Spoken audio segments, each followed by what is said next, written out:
Right then, folks. Welcome to Bunker Wednesday. We obviously have Cara in here. Alright, folks. Thought he's going to join us. It's a bit dark in here, folks, isn't it? Bunker conditions yet again. First off, a big shout out to Attic Boy 11 and Heritage War Sirens. Folks, we know who he is over on YouTube. Check them out on YouTube. Be in the description. They're all about air raid sirens and all that sort of stuff. With this video, we've actually got an air raid siren, folks. Purchased one of them for the collection of the IKS bunker.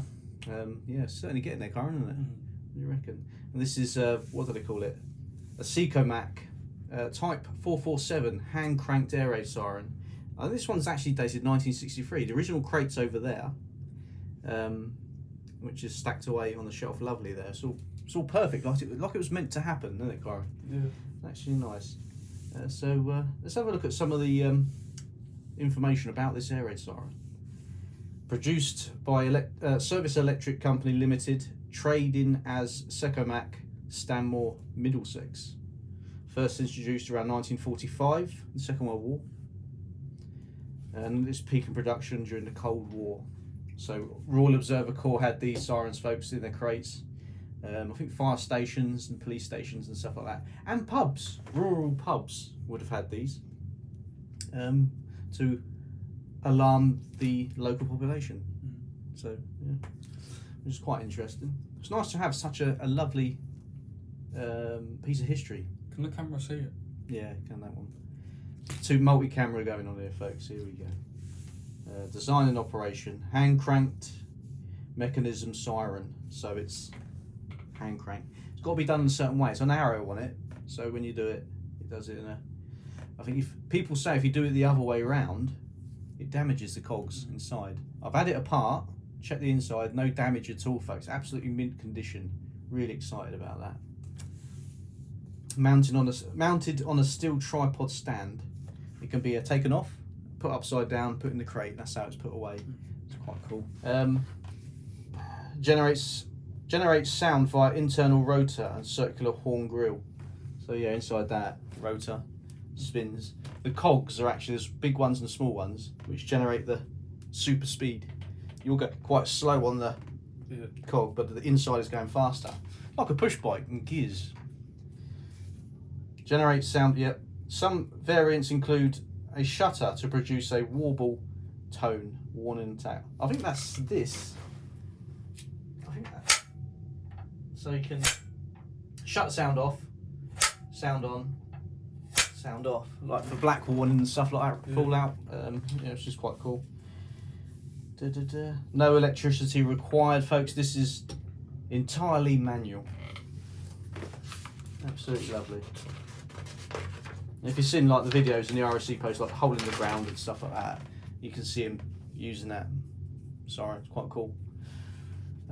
Weighs approximately 30 to 35 kilograms. You know that because you collected it for me. And including the stand, so the whole lot, doesn't say about the crate actually. I should really include that. Yeah. Cast aluminium and steel. That's the construction there, folks. Sound loud mechanism whale designed to carry over long distances. Doesn't exactly give you the full distance there, but it depends on which way the wind's blowing.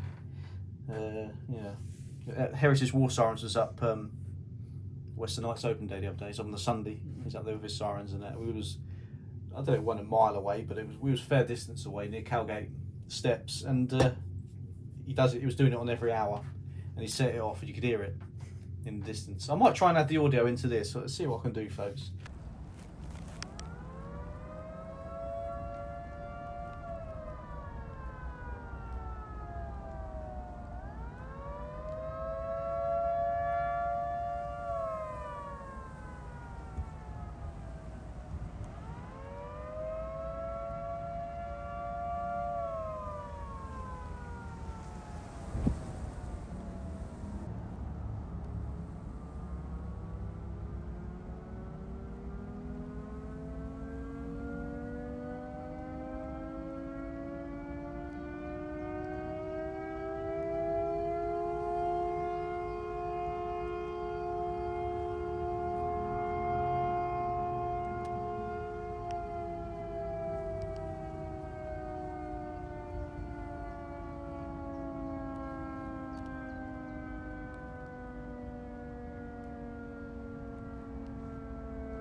Historical use. Let's have a look at this.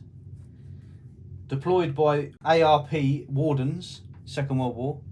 Civil Defence, Cold War, start of the Cold War, isn't it? And Royal Observer Corps and all that stuff. Stored in wooden crates for rapid deployment during wartime emergencies. Yeah. Used for both air raid and nuclear attack warnings across the UK. Whoa. See, that's what I love. I love Cold War history. Absolutely love it, folks. Really do. Collecting and restoration. Highly collectible, folks. Well, that's good to hear. Cold War artifact, indeed. Many units remain functional with basic servicing. I mean, yeah, I found a video on YouTube how to take it apart. It was just photographs of steps. It wasn't an actual video. It was a video, but it was photographs in the video. It was steps and text. So it wasn't that clear. But It's just that bolt there. There's bolts all the way around it. Take all them off, then the front comes off. I will do a video on that eventually of servicing, take it apart, show you how it's all done, nice and easy. And Need to paint the stand. yes, it does need a bit of a service, but good condition, as it is. You know, it could have been worse. Could have had teeth missing on the cogs, and all that stuff. Common maintenance, lubrication, painting, and cleaning. So that's not too bad. Often displayed at heritage events and civil defence expeditions there. So, yeah. I think that's it, folks. Isn't it? Is that actually legal to have? Yeah. As long as you don't do it like Sunday morning, you know. Well, someone did comment on a video the other day saying this is illegal, like having a full-blown three-phase air raid siren and setting it off, because it might make people think it's a real emergency. I suppose it's true, but I think it's just people trying to be funny. They're like that, aren't they? You got any questions, folks? Could we set it off? Wants to set it off, folks. Right, let's have a quick look over this first. Right, let's get it. Let's put it here and let's look around it. Right, so What is this thing here? that's for the handle when you put it in the crate. So this moves, which a lot of these seize up and then they don't work. Underneath you got the old the screw there. You can't really see it. It's a bit dark in it. There it is. This you can see the red paint inside it, which is the rotor. Let's turn it around. That's it. We've actually got parts of the sticker still on it. And there's the handle. It's missing. Unfortunately, it's missing the original clip. There's more of a thumb screw to undo it.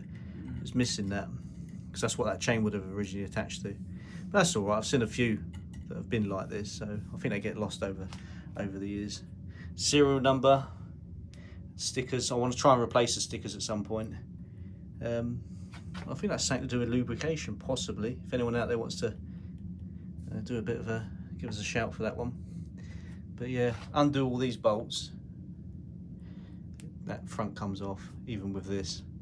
And this detaches from another way, I think, by undoing that bolt. Yeah, it's nice. And there's a grill on it, lovely grill, to stop you putting your fingers in it and chopping them off, because it would chop them off. Absolutely nasty, mate. There we go. Right, so it only goes one way, so it goes this way. And this here, if you look down here, it's got that thing there. It's like a bent thing on there. That's where your foot goes. Sometimes people put it the wrong way around, and then when they're doing that, it's going everywhere. So it goes this way. We give it a little go. Don't want to do it too much, folks. You know what I mean? So, ready? 3, 2, 1.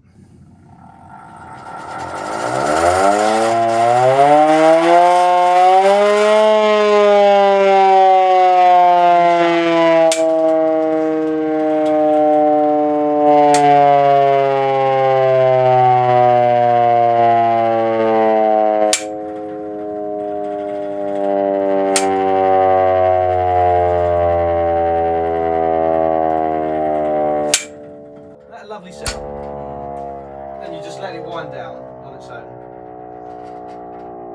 wouldn't stop it. What did it do? It's not good for the teeth, I don't think. Okay then folks, that wraps things up this week on Bunker Wednesday. So thanks very much for watching, indeed.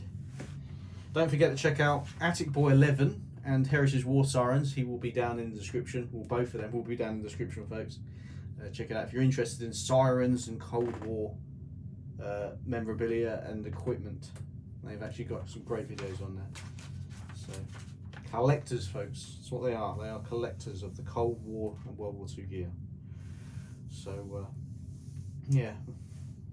And speaking of Heritage War Sirens, actually, we done a Bunker Wednesday a couple of Wednesdays ago, where we had Chris, myself, and James, and we was talking about his air raid siren equipment. He had this board, had the start button for the air raid sirens and stuff like that. Very interesting. Unfortunately, not a lot of people watch that one. Not as many as the other videos of the subject. So if you haven't seen that one, folks, check it out. Be in the description as well. Bunker Wednesday 40, I believe it is. More sirens, more history, more Cold War relics, folks. Who knows? But a lot more explorers, folks. Don't forget about the explorers. We do exploring. There'll be some new exploring coming up soon as well. It's not all about Bunker Wednesday. It's every Wednesday, but Not gone on here in a while, have we? no. It's time, work, and all that stuff. Stay safe, folks, and yeah. See you soon. See you soon, folks.